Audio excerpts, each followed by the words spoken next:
Welcome back to another Rating and Correcting with me, Kindar, the Tiger Writes, and Ty, the Tiger Supervisor. These are where I read a chapter from one of my stories and correct it as I go. If you want to listen to these live, it's every Tuesday morning, 8 a.m. Eastern Time on Twitch and YouTube. And if you are looking to support me, that is on my Patreon. Today we are doing chapter 110 of The Captain's Heart.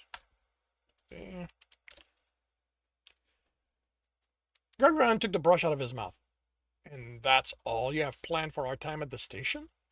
As had become their habits, he and Jeremy were talking while getting ready for their work. He returned to brushing his teeth. I don't know what else there is for me to do. Bob's going to be busy with Federation people. Turok and the others are going to watch a game. And beyond looking at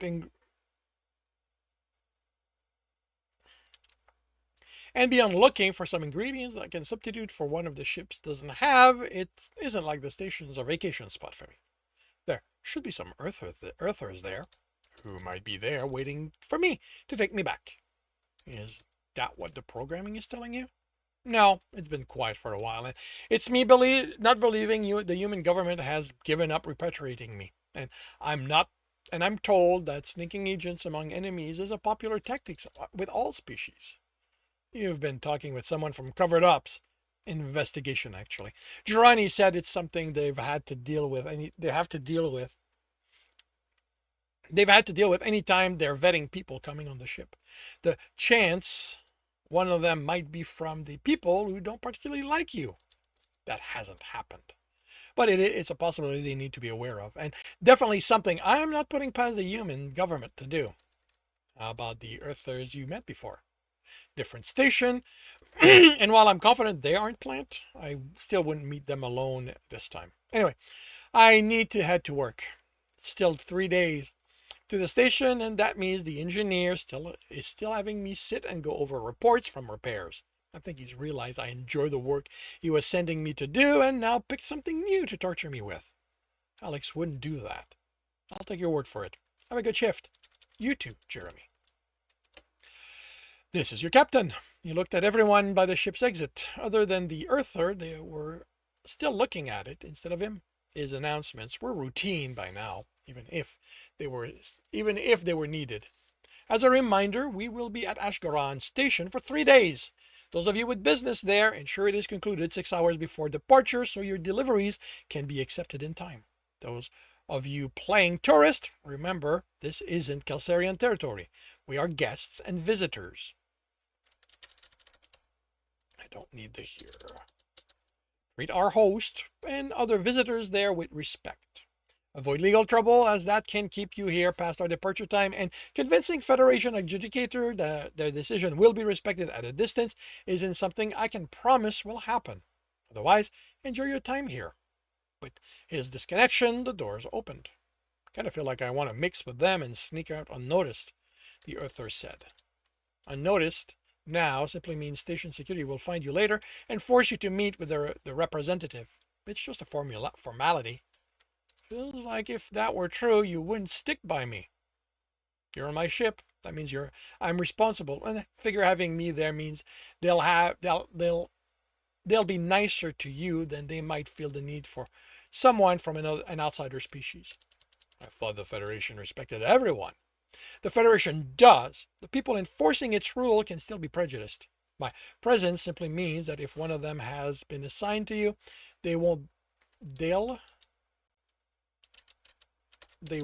able to let their prejudice override their decision. As the crowd lightened, he stepped in with them, and the Earther kept with him. Can I ask a favor? After everything you did, you're allowed. When you're done with your meeting, try to meet up with Jeremy. I feel like he's isolating himself from everyone that isn't one of my crew because of what's happened to him. When stations like this should be when he... Oh, okay. Stations like this should be places you can get away and meet new people. Sure. If you haven't already left him by the time they clear me to, if you haven't already left by the time they clear me to move about, I'll make sure to draw him out and show him all the fun there is to be had here. The sarcasm was thick, but Gralgiran didn't comment. Once on the station proper, he stepped out of the crowd heading for the lift. The Earther let out a low whistle, and I thought you guys were imposing.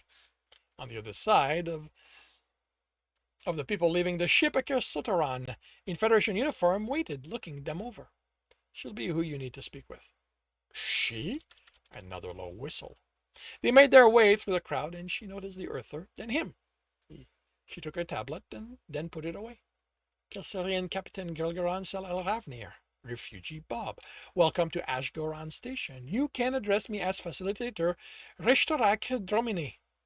Question, the Earther stated. You can ask. Is the rank and long name thing something everyone in the Federation does? Because I'm going to start feeling mightily inadequate with just Bob as my name. The nomenclature is to show respect for the species I am interacting with. The Kelsirian nodded to Gralgiran. So you don't expect me to do the same? My understanding is that Earther prefer the use of whole names when interacting with others. The Earther nodded. Who told you that? The files on social interactions were provided as part of the Earther being shepherded within the Federation. Did you guys write those up? He asked Gralgiran. I expect they would have been provided by your government. I'm not sure how the process goes. Well, they weren't covering people like me. Us, little folks, we're fine with just having a name used. I'm Bob.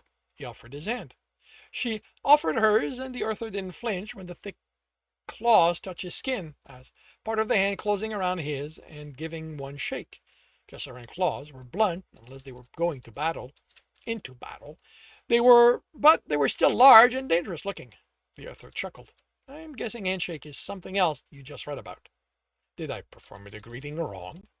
Not really, but you clearly lack experience doing it. We can work on that later. Thank you. As facilitator, my role asks that I interact properly with the other species. Once we are done entering you within the Federation Citizen Database, I will be pleased to take in instructions. If you will follow me, my office is one level up. The Earther held Gralgiran back until a dozen pace separated them, then whispered, Do these people are open about you as yours into getting friendly with someone from a different species? They're called Kelsirians. He replied with a chuckle, and I don't know. That is one aspect of interspecies relationship I've never had an interest in. Kelsirian. The Earther slowly repeated. I guess I'll just have to ask her directly.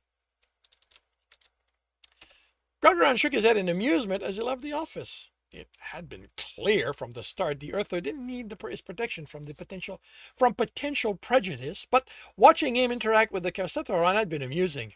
He'd heard about the male's friendliness on his ship, initially because he'd asked a pack to keep an eye on him after what the inebriated ones had almost done.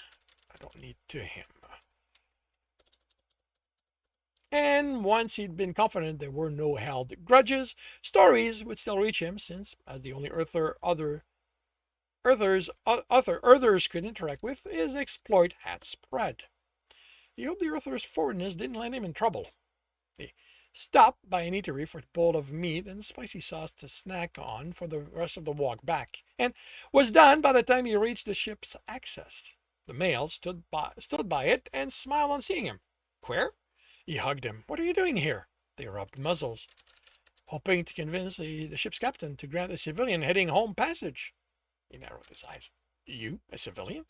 Why give up on being an ambassador? I miss home. The sky, the soil, to sink my claws in. My mates. I've been away for years, and the point was made the last time I spoke to them when my daughter claimed not to know who I was. Gralgiran laughed. You are always welcome on my ship, but it won't be a short trip. You aren't planning on heading there anytime soon, I'm aware. But I'm sure the company will make up for it, and should my mates escalate to threats of declaring me dead, I can then find a ship heading there more directly. Querick searched his face. How are you doing, Gral? I'm good. Me and Jared speak daily, sometimes multiple times a day. Have you tried seeing him? He shook his head. The absence no longer hurt as it used to. As it used to. The progress promised a reunion. It'll happen once he's ready. Until then, what we have is enough. How does keeping yourself how do, how does keeping yourself for him how is keeping yourself for him going? Tom still doesn't like it, but he's the only one. The others accept it. There's more to that than you're saying. He chuckled. He'd forgotten what it was like to have a conversation with a mentalist. Tom's directing his anger at Jer, but he hasn't done anything about it beyond glaring. Jer's noticed, but he isn't doing anything about it either. Aren't you concerned one of them might escalate? If Jer had thought of doing something, the psychologist would have informed me. And your friend? Tom isn't the combative type. He's hurt because his hope for us to have been dashed, but in time he'll accept it.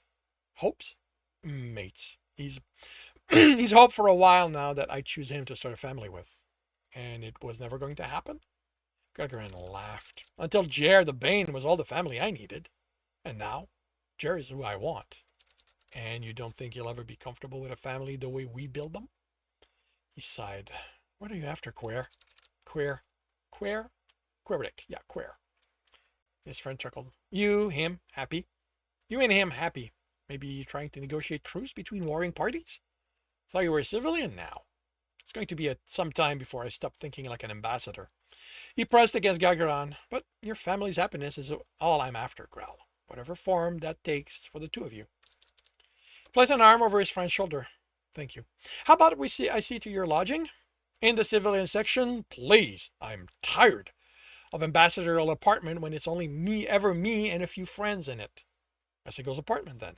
Something nice and cozy so that when you see your mates again, taking them all to bed will feel like you have all the space Kelsiria has to offer. We aren't going to bother with a bed when I see them. There's a field behind our house. I will have all the space Kelsiria has to offer. And that concludes chapter 110 of The Captain's Heart. If you are enjoying this, please leave a like. If you want to know when the next chapter will be up, subscribe and hit the bell. If you want to read this story, it is up on Ream Story. And if you want to listen to these live, it's every Tuesday morning, 8 a.m. Eastern Time on Twitch and YouTube. Links are in the notes. And with that, I shall wish you a good day.